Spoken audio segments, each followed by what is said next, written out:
I'm back and I'm better. This is the Non-Microwave Truth, and I'm CL Whiteside.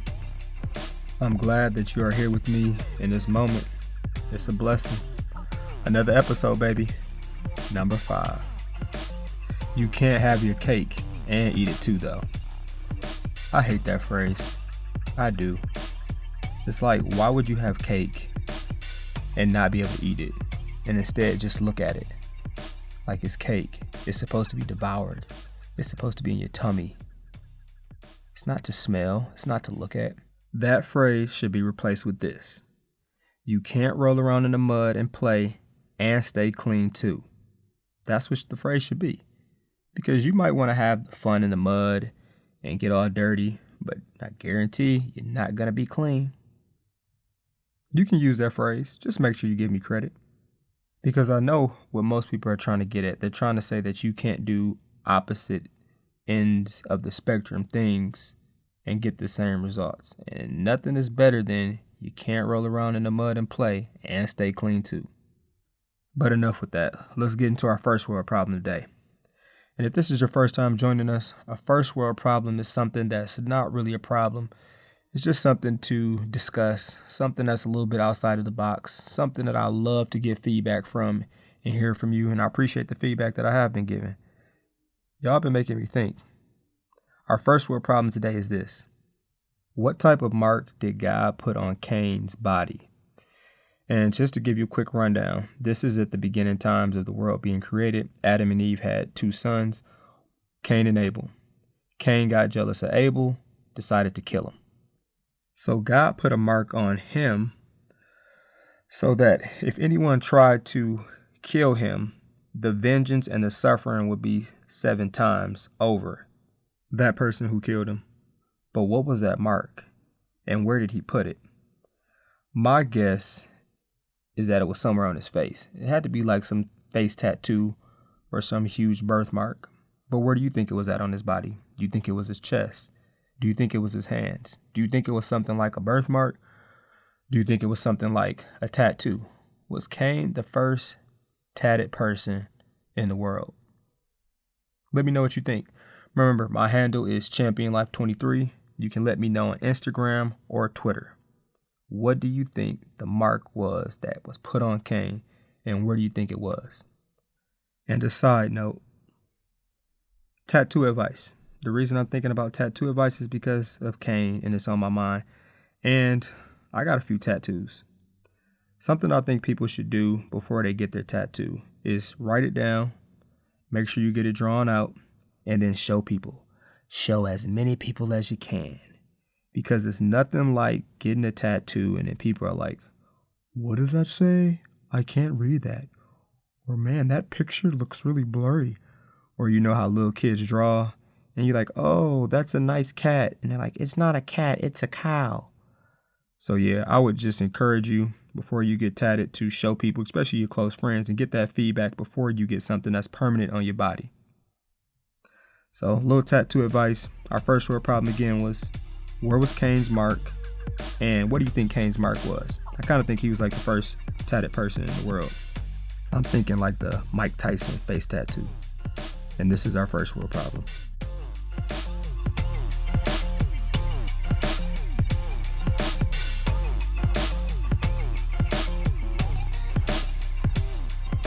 It's dinner time. The title of our episode today is, what wave do you ride? And what we're really looking at today and hammering the point of is the fact that the more people wrong doesn't make something right. Now we got to take a little trip down memory lane. You remember Y2K. This is especially for the millennials. Now for Generation Z, I'll explain what Y2K was. Y2K was supposed to be when the year changed from 1999 and went to 2000. There was going to be some crazy computer crash and we're going to go back to like barbaric times. Banks get messed up and it's almost looking like the purge. Now, this is vivid in my head. I can just picture one of my friends who lived down the street from me and we were like 10. And I just remember him saying, and he was talking about like Y2K coming. Y'all got y'all Y2K kit? And it was like, what? And the kit would consist of something like water and batteries and plenty of flashlights, canned food, dry food. You get the point. And it was like, are you really serious? You believe in this Y2K? You think the world's about to end? And he was dead serious. And I remember him saying like, hey, when Y2K come, don't come knocking on my door. Hey, I'm eating up all my food. And it's just like, oh man. And of course, when the countdown came at New Year's, 5, 4, 3, 2, 1, what happened? Yep, you guessed it. Nothing happened. Now, this had plenty of traction behind it. It was commercials. It was stuff on TV about it. It would have been probably some emails about it. Well, I think emails about it, but don't quote me on that. But like, my guy wasn't the only one who thought like this. Like, it was a lot of people who thought like this. And that was the wave he was riding. And boy, oh boy, was that wave oh so wrong. Now, let's go to something more recent though. The world told us to panic during quarantine. And what did it tell us to panic over? Toilet paper. There was a toilet paper rush during quarantine. And I remember this. I remember people really sweating and planning on how they were going to get their toilet paper. The grocery store became like the spot to be. And toilet paper was the hottest commodity. And it's like, I guess if you just sitting home and eating and doing nothing, you will need a lot of toilet paper. But like, for real, people were hoarding it, waking up at ridiculous hours in the morning to go to the grocery store, hitting up family members and friends like, hey, you got some toilet paper? You got an extra roll or two? Like, this was over toilet paper. And I gotta admit, it got me just a little bit. Because I started to notice how much paper my girl, which is now my wife, used. And I'm talking about stuff like wiping the counters and blowing her nose. I'm kind of looking at her crazy like, why is this woman using all this toilet paper? Don't you know it's a toilet paper shortage? But hey, I had a safety plan though. I was just going to go to my school and grab some rolls and tell whoever I needed to if worse came to worse. But think about that. The world told us to panic over toilet paper. People really made a killing off of selling toilet paper for a ridiculous amount of money. Oh yeah, and hand sanitizer. And this leads us into our quote though. The quote is, the amount of support given for wrong doesn't make it right. It just makes more people wrong. What wave do you ride? Now this title is so fitting because we'll look at Noah in the Bible.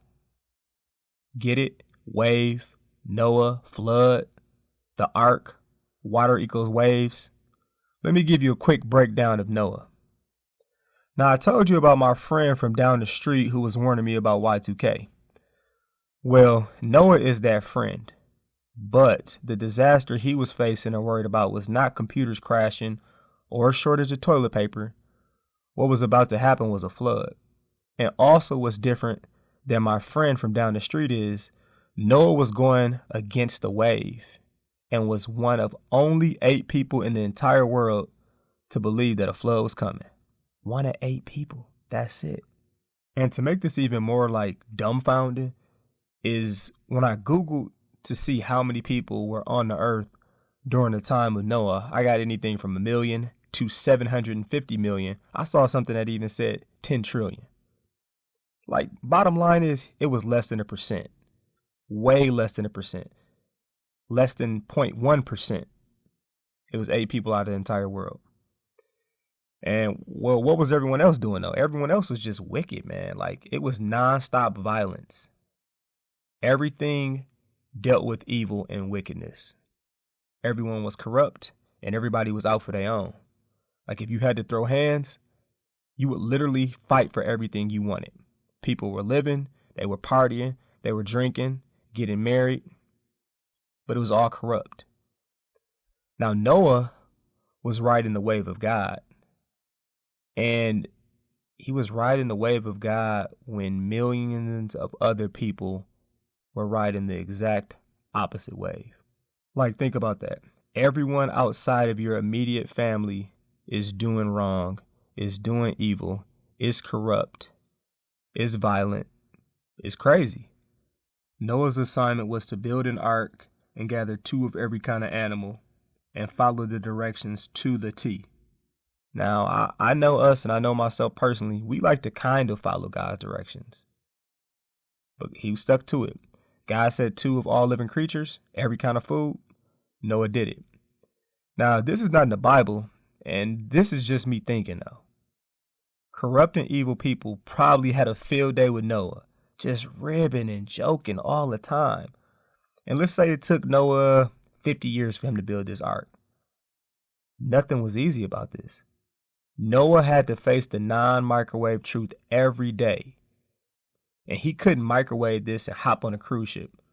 My man had to build an ark in a time when no one wanted to help or care one bit except his 7 family members. Just imagine the jokes and the mockery he faced. And when I was researching and looking this up, 2 Peter verse 5 makes mention that he was warning and preaching to the people about the flood. They probably had comic skits about him.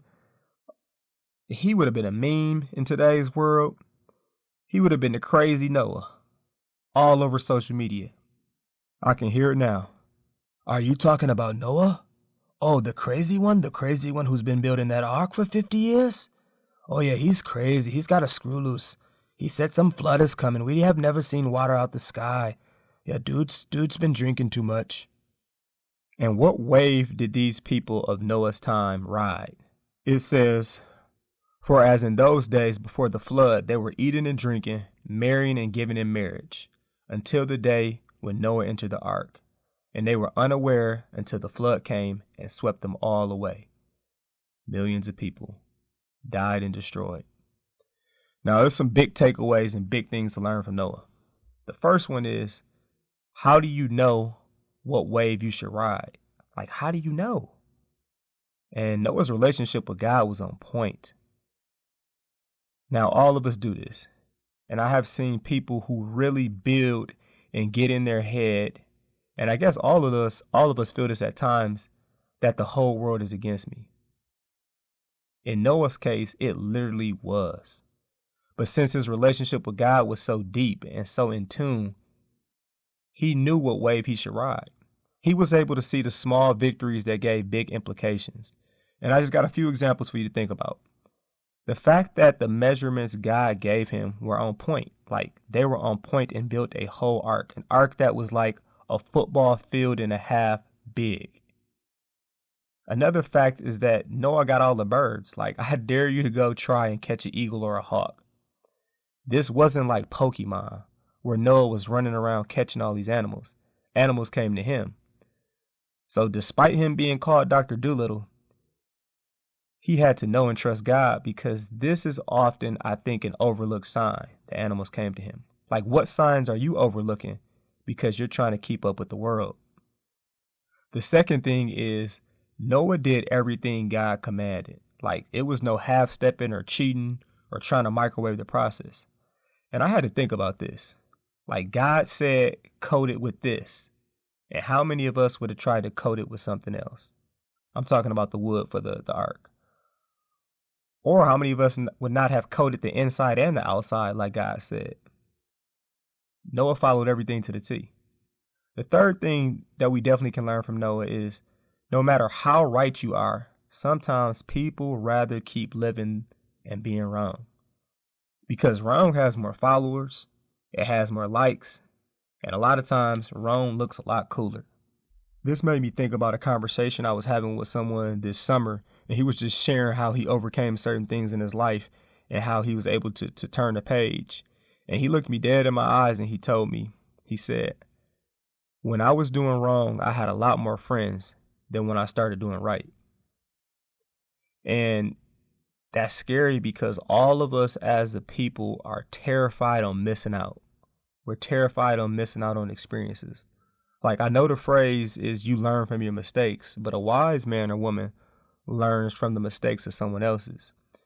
And being in the position of an assistant principal and dealing with discipline, it's amazing how many students have told me they knew they were wrong, but since a bunch of other people were wrong too, That's why they chose wrong. Like, saying that out loud, it doesn't make any sense. But in the moment, we make that make sense to ourselves. And we all get brainwashed to think because a lot do it, that makes it okay or almost makes it even good.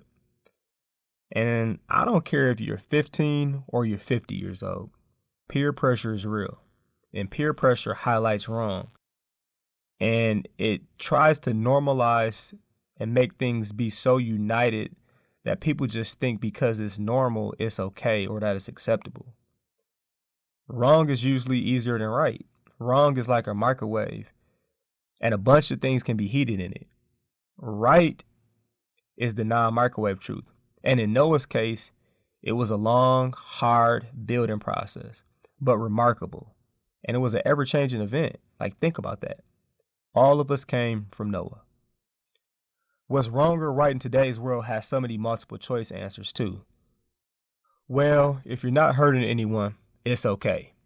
Or, it's your body, so do whatever you feel like. It must be right if everyone else is doing it. This is so normal. This is what all men do, or all women do. Now, what we see with Noah is they all had this mentality, and they all got destroyed. Mentally, physically, and most sadly, spiritually. I could give you a bunch of different times that the world or our culture has been wrong, but I'm just going to give you a few. Remember when they said the earth is flat? Please don't hit me up on Instagram or Twitter talking about Kyrie Irving and the world being flat. Or how about when our culture or America said maybe 100, 200, 300 years ago that when someone is sick or injured in war, you should cut them and let them bleed out. Like, yeah, that doesn't make a lot of sense. Or how about slavery? Slavery was once good and the majority thought it was okay. Now, from a spiritual perspective, what wave are you riding in a spiritual sense? Like, where is your faith? Are you willing to be different? Are you willing to stand up from these pressures of this world and not only stand there, but build your ark for God? The ark that may make some look at you differently. The people of Noah's time thought that they were missing out on something, and they weren't. Don't be on the wrong side of history, and don't ignore the signs from God to build the ark He's commanding you to build.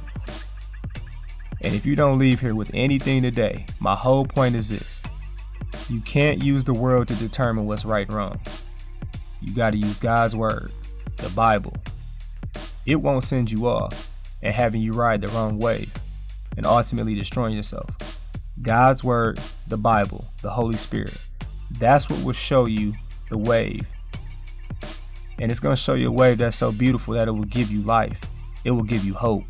It will give you the strength that Noah felt even when the whole entire world was really against him to carry on and build for God's glory.